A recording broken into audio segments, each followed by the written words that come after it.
Iran जैसे पीछे से लोगों को लड़ाता है, वो चाहे हमास हो, हिजबुल्लाह हो या हुतीस के जरिए पीछे से कायरों की तरह वार करता रहेगा। ये सारे खिलाड़ी मिलकर मिडिल ईस्ट को युद्ध का मैदान बना देना चाहते हैं। इसमें सबसे खतरनाक इस युद्ध में एंट्री हो सकती है वो है किम जोंग उन। पार्टी में शरीक होने आए थे, निपटा दिया। दुनिया भर के मुसलमान ईरान की तरफ देख रहे हैं, कुछ करके तो दिखाओ। ईरान की राजधानी तेहरान में ईरान के सबसे बड़े मेहमान को, जो वहां सबसे बड़े उत्सव में शामिल होने थे, इस्माइल हानिया साहब, उनको किसी ने निपटा दिया उनके घर ही में। और सबसे जरूरी बात यह है कि वो सेफ हाउस था, और वो सेफ हाउस बनाया गया था 80s के दौर में, जो वॉर वेटरन्स थे ईरान और इराक वॉर के दौरान, कि वो लोग जब ठहरेंगे तो इस घर में ठहरेंगे। किसकी देखरेख में? प्रेसिडेंट्स की देखरेख में और वहां के सर्वोच्च नेता खामनेई की देखरेख में।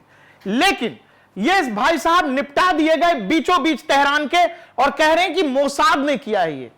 तो मोसाद ने तो 7 अक्टूबर 2023 को यह तय कर लिया था कि दुनिया के चाहे जिस भी कोने में वो दुश्मन होंगे जिन्होंने 7 अक्टूबर को अंजाम दिया इजराइल के अंदर, उन सबको मोसाद ढूंढेगा और इस दुनिया से किसी और दुनिया में भेज देगा।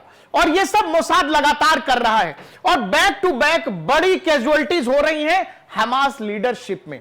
मोहम्मद दैफ जो मिलिट्री विंग का हेड था, जिसने प्लान किया था 7 अक्टूबर 2023, उसको भी निपटा दिया हमास ने। अब मिडिल ईस्ट में सिचुएशन एस्केलेट होता हुआ दिख रहा है, दिख तो रहा है। अब सवाल सारा का सारा खेल, मतलब गेंद एक तरह से ईरान के पाले में। ईरान की यह हैसियत है, ईरानियों में यह हिम्मत है कि वो इजराइल से सीधा टकराने का मादा रखते हैं।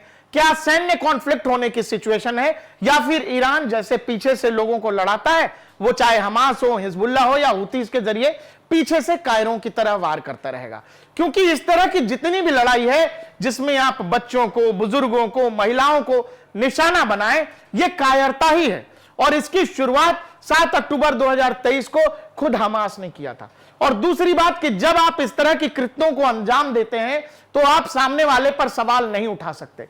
अब सारा कुछ खामनेई के ऊपर है कि खामनेई क्या करना चाहते हैं, क्योंकि दुनिया भर के 190 करोड़ मुसलमान, 57 मुस्लिम देशों के लोग एक साथ ईरान की तरफ देख रहे हैं। क्योंकि जो भी मुस्लिम उम्मा है वो इस बात को बेइज्जती की तरह ले रहा है कि आपके घर में आए हुए आपके मेहमान को, आपके यहां उत्सव था, यह बेचारा भोज खाने आया था, पार्टी में शरीक होने आए थे, निपटा दिया आपके घर में।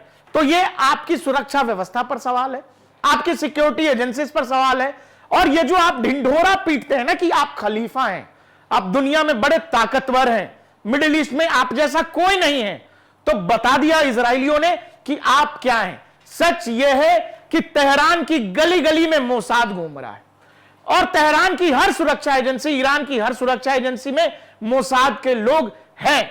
और उनको देख पाना, उनको जांच पाना, उनको फिल्टर कर पाना शायद ईरान के लिए बेहद मुश्किल है। और इसी का कारण है, सबसे बड़ा कारण, कि आज तक ईरान परमाणु ताकत नहीं बन सका।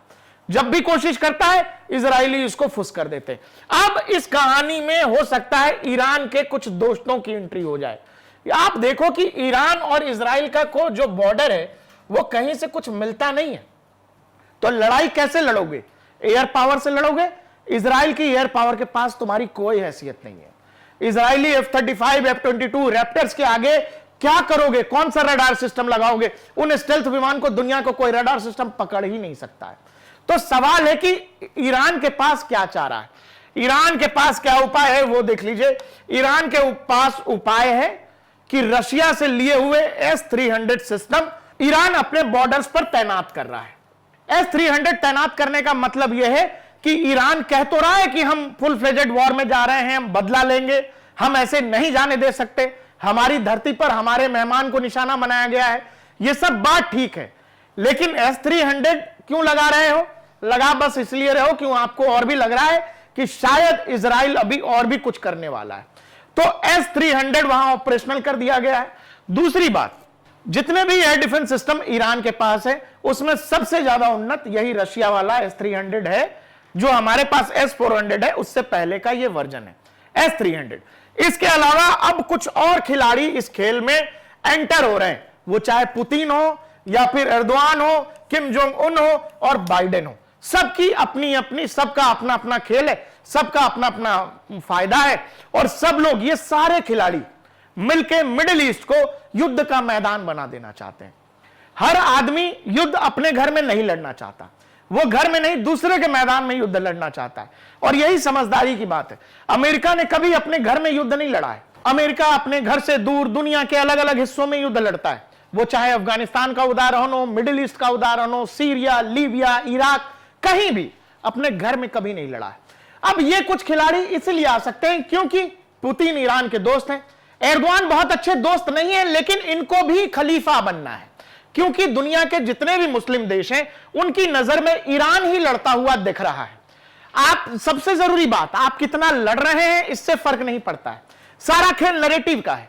ईरान लड़ता हुआ दिख रहा है, दुनिया ये जानती है कि हमास हो, हिजबुल्लाह हो या हुतीज हो, इनके पीछे ईरान है, ईरान ही इनको फाइनेंस भी करता है, हथियार देता है। तो दुनिया ये समझती है कि भाई इजरायली जो दुनिया की एंटी इस्लामिक ताकत है, इसके खिलाफ कौन लड़ रहा है? तो ईरान लड़ रहा है। लेकिन एर्दोआन भी लड़ता दिखना चाहते हैं, एर्दोआन को भी मुस्लिम वर्ल्ड का खलीफा बनना है, और इसीलिए यूरोप के प्रभाव में रहते हुए भी इन्होंने टर्की का पूरा इस्लामीकरण कर दिया।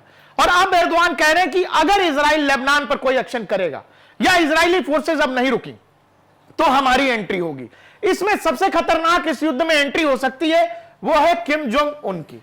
किम जोंग उन जैसे भरा पड़ा है कि उसको एक युद्ध लड़ना है, वो अमेरिका के खिलाफ हो या अमेरिका के अलाई के खिलाफ। अमेरिका की एंट्री सीधे नहीं है, लेकिन आप ये समझ लेना कि कहीं भी अगर इजराइल युद्ध में पड़ता है तो अमेरिका न चाहते हुए भी आएगा। क्यों आएगा? उसके पीछे वहां की इजरायली लॉबी कह लीजिए या ज्यूज लॉबी जो अमेरिका के अंदर है। ये जो लॉबी है वो इतनी ताकतवर है, इतना पैसा है कि अमेरिका को उस युद्ध में आना ही पड़ेगा, ये अमेरिका की मजबूरी है। और एक और जरूरी बात, पुतिन पिछले 2 साल से यूक्रेन में परेशान है। पुतिन चाहते हैं कि मिडिल ईस्ट को इंगेज किया जाए और सेम समय पे ये भी चाहते हैं कि मिडिल ईस्ट को अभी शांत रखा जाए जब तक अमेरिका के चुनाव नहीं हो जाते तब तक। लेकिन अगर आप डेमोक्रेट्स अमेरिकी राजनीति के हिसाब से देखेंगे अगर मिडिल ईस्ट का सिचुएशन, तो ये वाला सिचुएशन बाइडेन को सूट कर रहा है। सूट इसीलिए कर रहा है क्योंकि डेमोक्रेट्स का सिचुएशन अमेरिका में अच्छा नहीं है, डेमोक्रेटिक पार्टी हारती हुई दिख रही है। अब तो खैर कमला हैरिस है, लेकिन तब तक प्रेसिडेंट, जब तक चुनाव नहीं होते, बाइडेन रहेंगे। तो बाइडेन प्रशासन एक युद्ध ढूंढ रही है।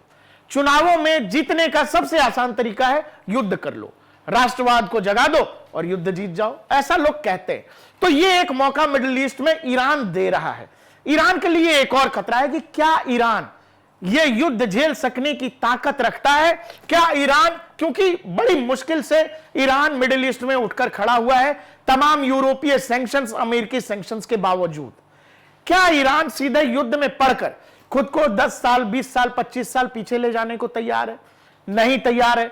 लेकिन सेम समय पे इसको मैसेज भी देना है दुनिया को कि हमारे घर में जो हमारी बेइज्जती हुई, भाई घर आए हुए मेहमान को कोई निपटा देता है, इससे बड़ी बेइज्जती कुछ नहीं होती है। और इसीलिए अब S-300 तैनात हो रहा है। दुनिया भर के अपने दोस्तों को फोन किए जा रहे हैं कि हमें क्या करना चाहिए।